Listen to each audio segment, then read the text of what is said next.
Percy is a little green engine who can shunt and pull. He pulls both passengers and freight. At the docks and at the quarry. Percy's favorite job is carrying the mail. But sometimes Percy has so much to do, he ends up running late.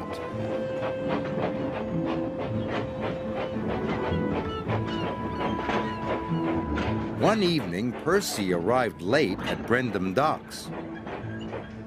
You're late again, Percy, said the dock manager. I will have to speak to Sir Topham Hatt.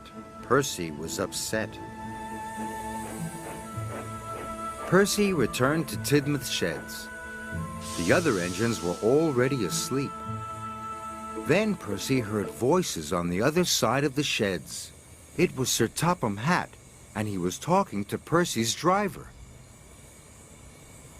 Percy tried not to listen, but he couldn't help himself.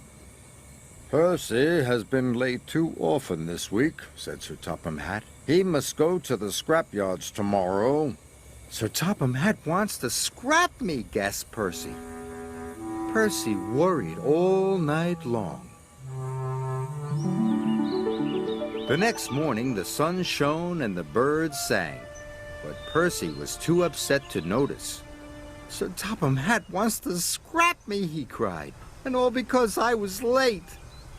Sir Topham Hatt wouldn't scrap a really useful engine, said Thomas. And you, Percy, are a really useful engine. Percy felt better until he noticed the time. I'm going to be late, he cried. Percy wheeshed away. If he was on time, maybe Sir Topham Hatt wouldn't send him to the scrapyards. Percy's first job was collecting pipes from Brendam Docks. But when he arrived, Cranky was still unloading. Hurry up, slow coach, wheezed Percy. I must be on time. I'll take as long as I like, said Cranky, and he went slower than ever. The moment Cranky had finished, Percy took off. He hadn't waited for the pipes to be tied down.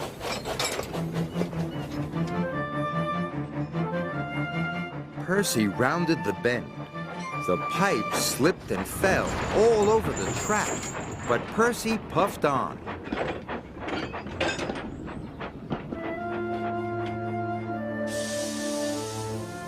Percy thought he had delivered the pipes, so he chuffed away to his next job. Percy was to take some tar wagons to the workmen mending the roads.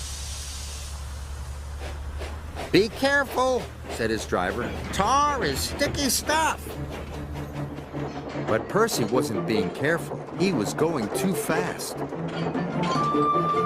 Percy charged down Gordon's Hill. He didn't see Gordon and the express until it was too late. The brake van passed Gordon, but the tar wagons didn't.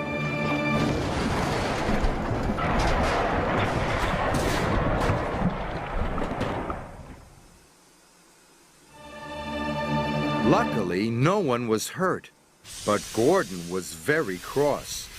Now look what you've done, he wheezed. What will Sir Topham Hatt say? Percy thought he knew.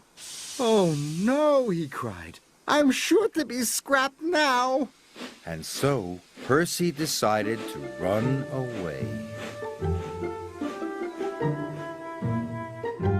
Harvey was clearing away the tar wagons when Sir Topham Hatt arrived aboard Thomas. Where is Percy? He said. He has caused confusion and delay. Gordon didn't know. He just left very quickly, sir. He heard you at the shed, sir, said Thomas. He thought you were sending him to be scrapped. I think I need a word with Percy, said Sir Topham Hatt. You must all help me find him. And so everyone looked for Percy. They searched high and they searched low. They looked to and fro, but they couldn't see Percy anywhere. "What's to become of me?" Percy whispered. But there was no one around to hear. Percy looked very small and felt very lonely. Thomas and Sir Topham Hatt were looking for Percy on Thomas's branch line. Thomas suddenly had an idea.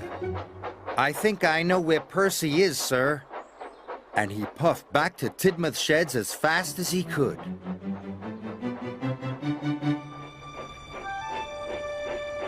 The sheds were very quiet as Thomas rolled into the engine berths.